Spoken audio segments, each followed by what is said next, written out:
Hello everyone and welcome. So continuing with my holiday theme.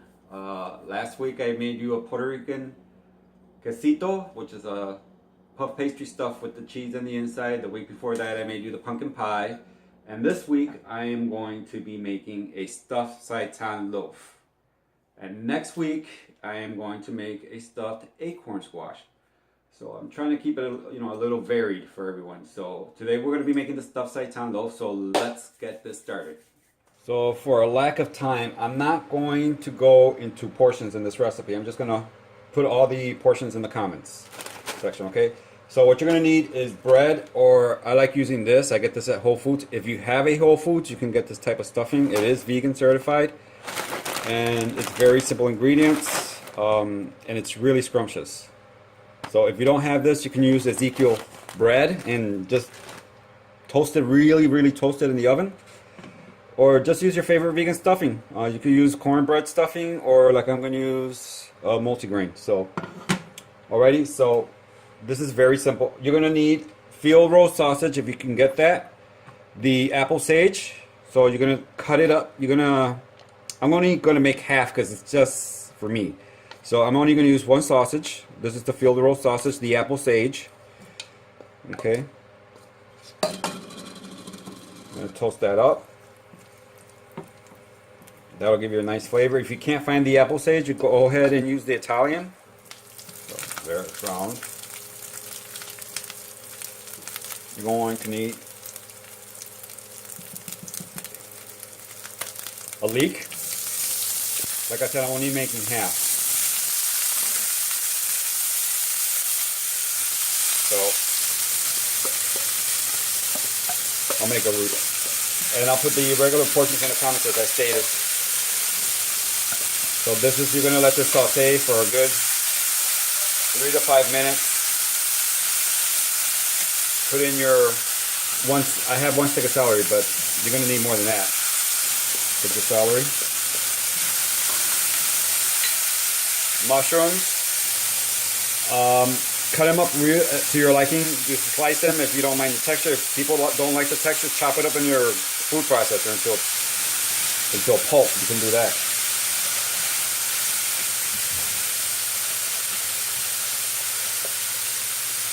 Then put some salt.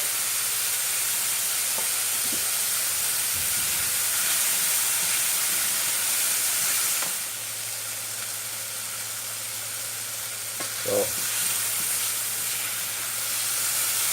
it's reduced quite a bit. Now you're going to go ahead and add some garlic.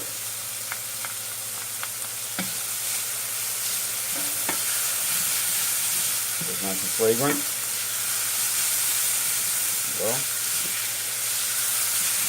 You want to start with your stuffing first because you want this to be whole by the time you put it in your Seitan loaf. Now I have some sun-dried tomatoes.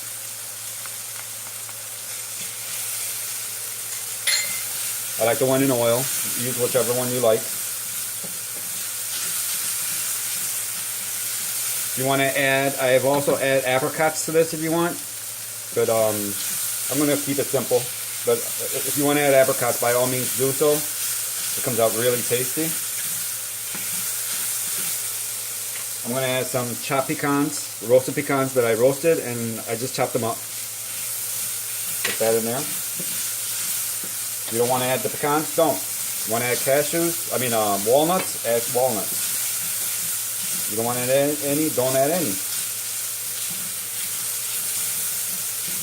So, then here I have sage, thyme, and Italian seasoning.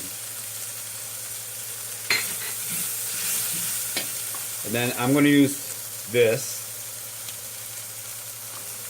But if you want to use vegetable broth, go right ahead. If you don't have this, 1 whole cube. I'm going to add a little bit of water just to deglaze it. There we go. And then I have the bread. Just gradually add it. Make it as moist or as dry as you like. This is totally a preference of yours.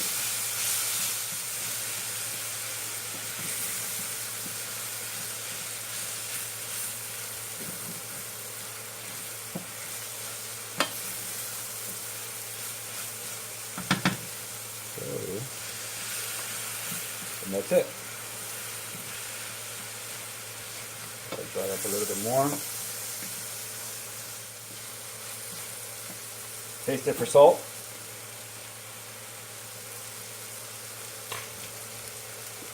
It needs a little bit of salt. Because the veggie broth I use, it doesn't have any sodium in it.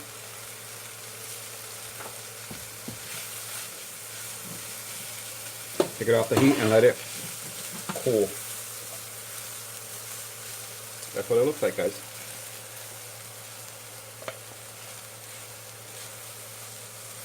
The leeks give it a very, very beautiful flavor. So do the sun-dried tomatoes. So we'll let that cool. We're going to start on our loaf. So here we have some chickpeas. I took the chickpeas and I just mashed them with a mashed potato masher. You want them a little grainy, you see? You don't want big chunks, you just want little chunks that are mashed. So when you bite into your seitan, it's not, you don't have big chunks of chickpea, okay? So that's what you're gonna need.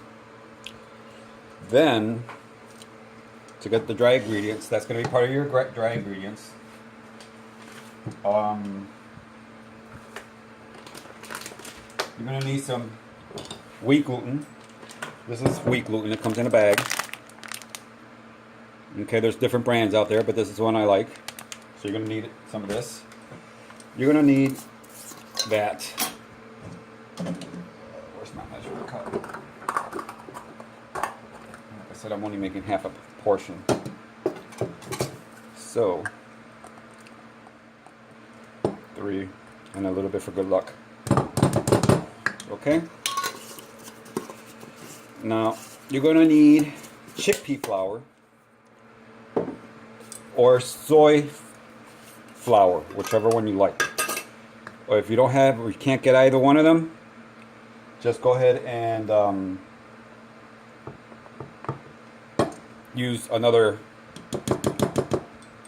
wheat gluten to replace the amount of chickpea flour that you don't have. But this makes the dough very a little more subtle, more softer, I guess, not as firm. Then nutritional yeast.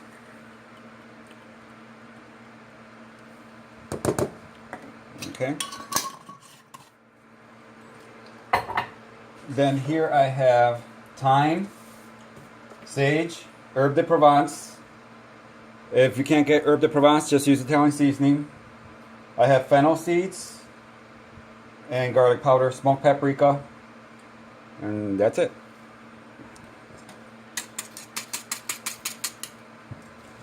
Stir that up.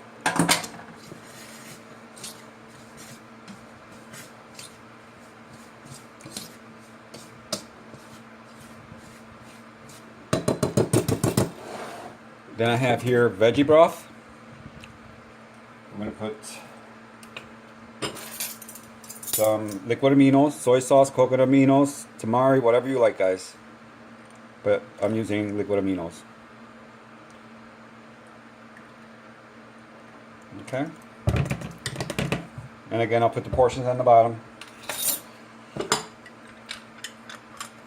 I have here lime or lemon juice, fresh squeeze preferred. Okay.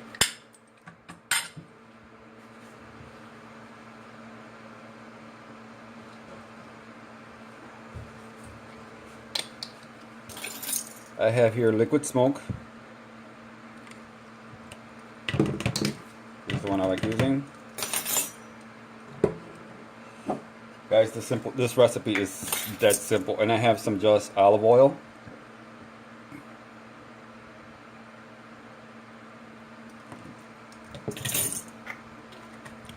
If you don't want to use olive oil, just use some walnuts.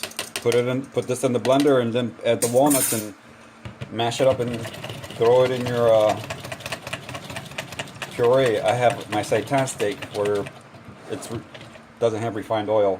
You can use that if you want. So now put your liquid in there. Here you have to use your hands, a little at a time.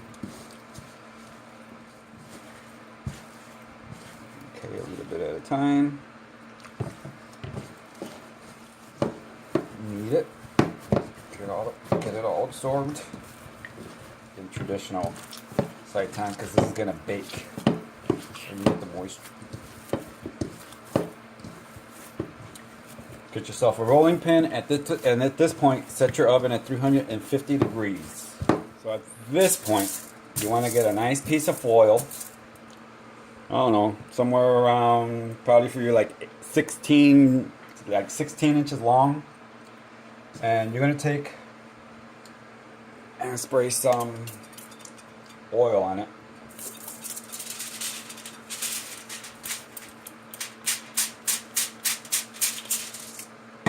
Okay, I already got my oven at 350. Make sure, because you don't want this to stick.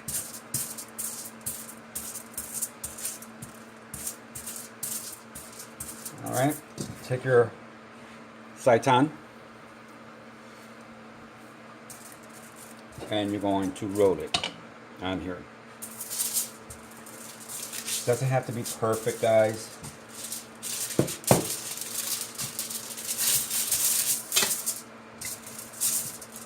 Like I said, I'm only making a small loaf. I'm not making anything big. Roll it as thin as you can. This is not rocket science. This is, you get a hole, tear off a piece, patch it up. You see like I got a little hole here. Just patch it up. Try to get it nice. I'm making a small one, but when you make it, you want it quite away from here. So like 3 inches from the edge or something.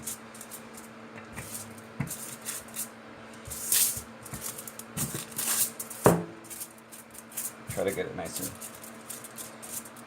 try to get it like a little squared away type of thing. And this will puff up when you bake it, because the stuffing has moisture. You see how that's open here? Just tear off a piece from the fat part and put it on the thin part. Make it fun, guys. Cooking should be fun, especially for the holidays. So here we are. Look at how thick it is. It's almost like a cracker. It's real thin. I got my stuffing here, and at this point, add nutritional yeast and mix it up. Now you're going to put this in the middle, but you want it compact. So grab it and squeeze the life out of this stuffing and put it in the middle. You want it like 3 inches away from the edge, because just pile it in there, guys. There.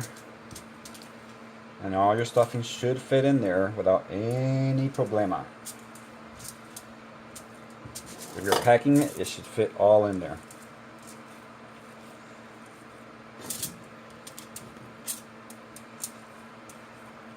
See, guys? All gone.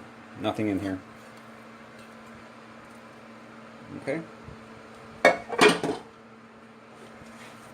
And now we're going to notice how I have it like 3 inches from each side here. That's what you want, because when you roll this into a tootsie roll, now what I do is I press and fold. See how I'm folding it? And grab the other side.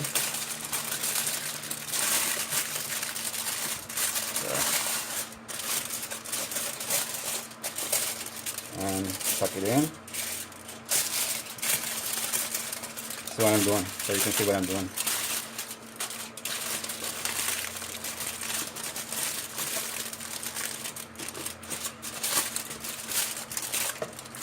And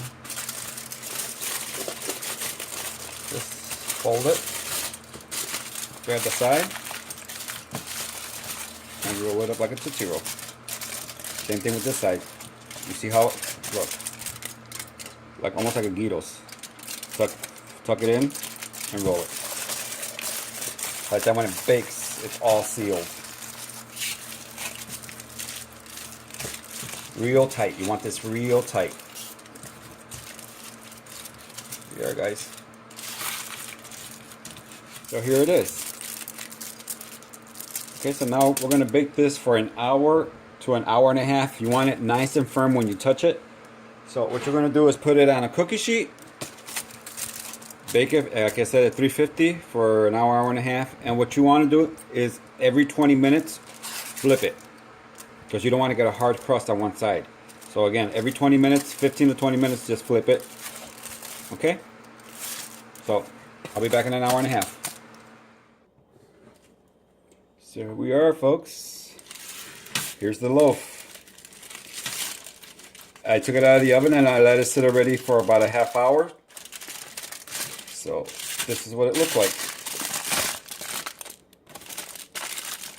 See? Looks like a huge sausage. It's nice, moist. So let's go ahead and cut into this. Small plate. Sorry, I should have gotten this done beforehand. And when you slice it, use a nice serrated knife. And here we go, guys. The moment of truth.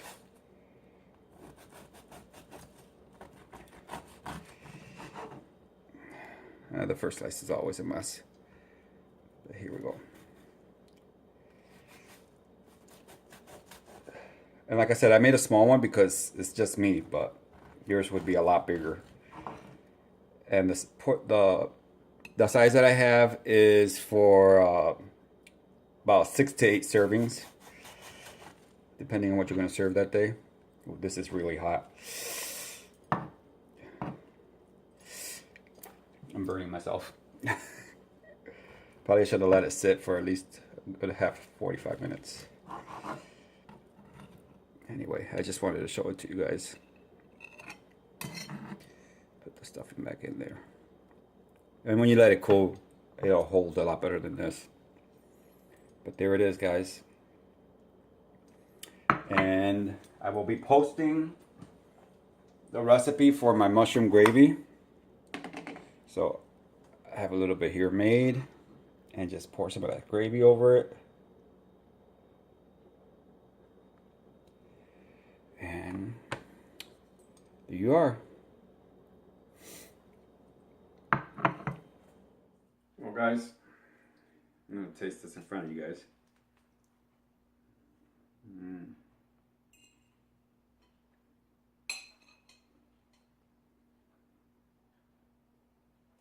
Sorry. This is perfection. The seitan is a little chewy, but it's moist, it's not dry. You can taste, I mean, this tastes like the holidays, really. You can taste the sage, the thyme, the sun-dried tomatoes. You also have the pecans in the background. This is delicious. Absolutely delicious. I hope you guys really try this. And with the mushroom gravy, it's spot on. So anyway, I want to keep eating, but I want to hold you guys up. So as always, thanks for tuning in. De mi casa a tu casa. With much love and peace and Besan, everyone. Take care. Ciao.